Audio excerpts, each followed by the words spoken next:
Search कीजिए मेरा channel सनातन ज्ञान मंथन और सब्सक्राइब बटन और नोटिफिकेशन बेल को ऑन करना ना भूलें। इससे आपको हमारे चैनल से जुड़े सभी नए अपडेट मिलते रहेंगे।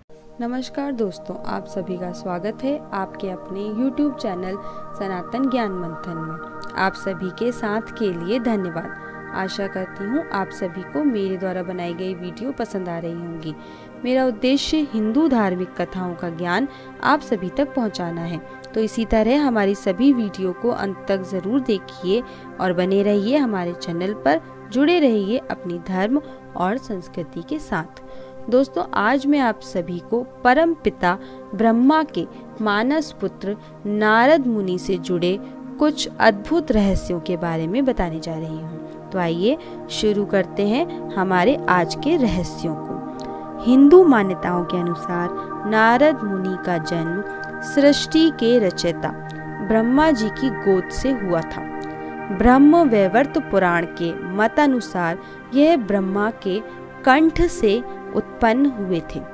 देवर्षि नारद को महर्षि व्यास, महर्षि वाल्मीकि और महाज्ञानी शुकदेव का गुरु माना जाता है।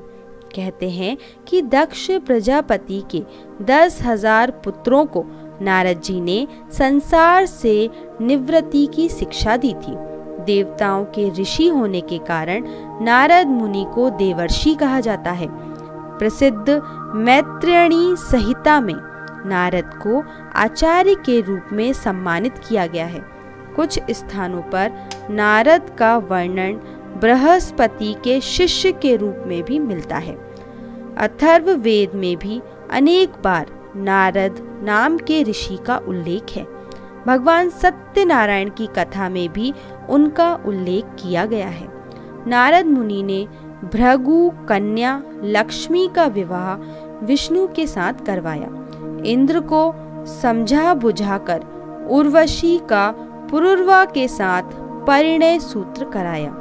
महादेव द्वारा जलंधर का विनाश करवाया। कंस को आकाशवाणी का अर्थ समझाया। वाल्मीकि को रामायण की रचना करने की प्रेरणा दी।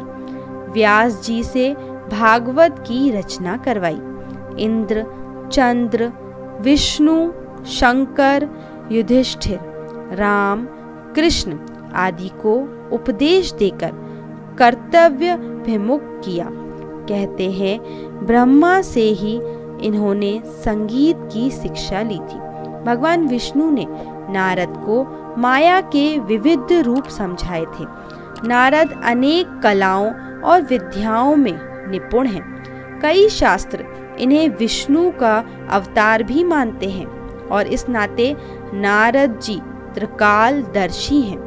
ये वेदांत प्रिय, योगनिष्ठ, संगीत शास्त्री, औषधि ज्ञाता, शास्त्रों के आचार्य और भक्ति रस के प्रमुख माने जाते हैं।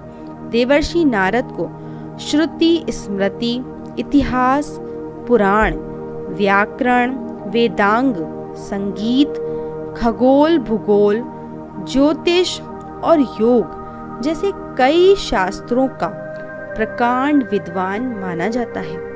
नारद मुनि भागवत मार्ग प्रशस्त करने वाले देवर्षि हैं। उन्हें पांचरात्र इनके द्वारा रचित प्रमुख ग्रंथ माने जाते हैं। वैसे 25,000 श्लोकों वाला प्रसिद्ध नारद पुराण भी इन्हीं द्वारा रचा गया है। इसके अलावा नारद संहिता संगीत का एक उत्कृष्ट ग्रंथ है। नारद के भक्ति सूत्र वे भागवत भक्ति की महिमा का वर्णन करते हैं। इसके अलावा बृहत्रायदीय उप पुराण संहिता, नारद परिवाज्र कोपनिषद और नारदीय शिक्षा के साथ ही अनेक स्तोत्र भी उपलब्ध हैं। नारद विष्णु के भक्त माने जाते हैं और इन्हें अमर होने का वरदान प्राप्त है। भगवान विष्णु की कृपा से ये सभी युगों तथा तीनों लोकों में कहीं भी प्रकट हो सकते हैं। यह भी माना जाता है कि लघिमा शक्ति के बल पर वे आकाश में गमन किया करते हैं। लघिमा अर्थात लघु और लघु अर्थात हल्की रुई जैसे पदार्थ की धारणा से आकाश में गमन करना। एक थ्योरी टाइम ट्रेवल की भी होती है। प्राचीन काल में सनत कुमार, नारद, अश्विन कुमार आदि कई हिंदू देवता टाइम ट्रेवल किया करते थे। वेद और पुराणों में ऐसी कई घटनाओं का जिक्र भी मिलता है। देवर्षि नारद को दुनिया का प्रथम पत्रकार यानी पहले संवाददाता होने का गौरव प्राप्त है, क्योंकि देवर्षि नारद ने ही इस लोक से उस लोक में परिक्रमा करते हुए संवादों के आदान प्रदान द्वारा पत्रकारिता का प्रारंभ किया था। इस प्रकार देवर्षि नारद पत्रकारिता के प्रथम पुरुष, पुरोधा पुरुष, पितृ पुरुष भी हैं। वह इधर से उधर भटकते या भ्रमण करते ही रहते हैं। एक अन्य कथा के अनुसार दक्ष पुत्रों का योग को उपदेश देकर संसार से विमुख करने पर दक्ष क्रुद्ध हो गए और उन्होंने नारद का विनाश कर दिया। फिर ब्रह्मा के आग्रह पर दक्ष ने कहा कि मैं आपको एक कन्या दे रहा हूँ। उसका काश्यप से विवाह होने पर नारद का पुनः जन्म होगा। पुराणों में ऐसा भी उल्लेख मिलता है कि राजा प्रजापति दक्ष ने नारद को श्राप दिया था कि वह 2 मिनट से ज्यादा कहीं पर भी रुक नहीं पाएंगे। यही वजह है कि नारद अक्सर यात्रा ही करते रहते हैं। कहते हैं भगवान विष्णु ने नारद को माया के विविध रूप समझाए हैं।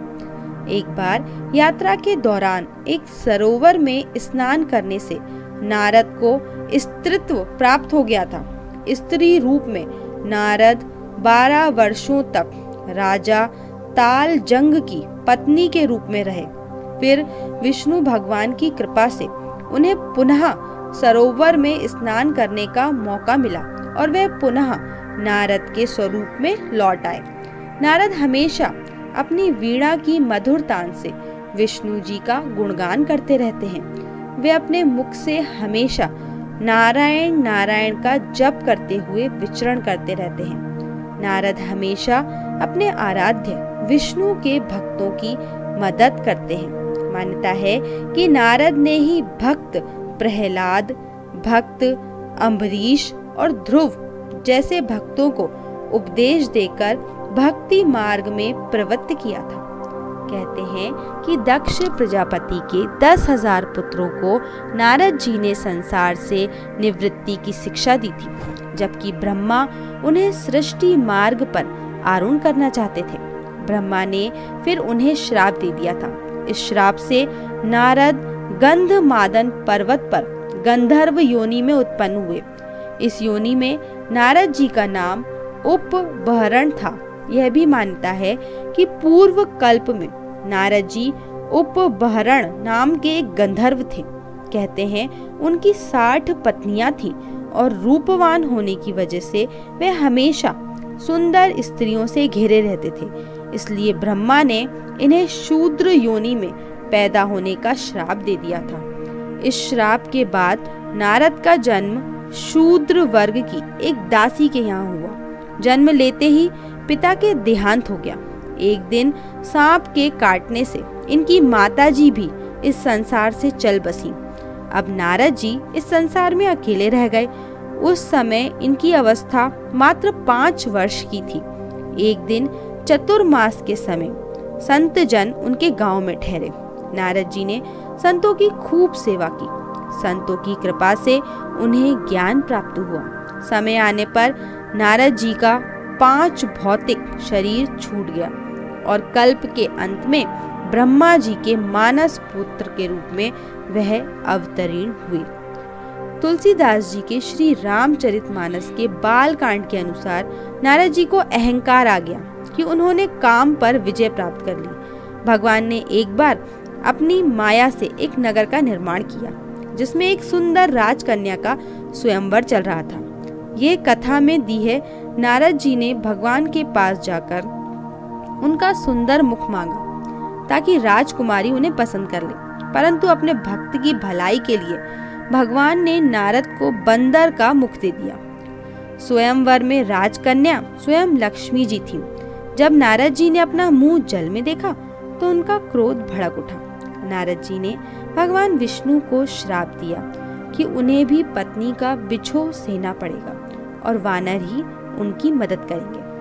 पुराणों के अनुसार ब्रह्मा जी ने नारद जी से सृष्टि के कामों में हिस्सा लेने और विवाह करने के लिए कहा, लेकिन उन्होंने अपने पिता ब्रह्मा की आज्ञा का पालन नहीं किया और वे विष्णु भक्ति में ही हमेशा लीन रहे।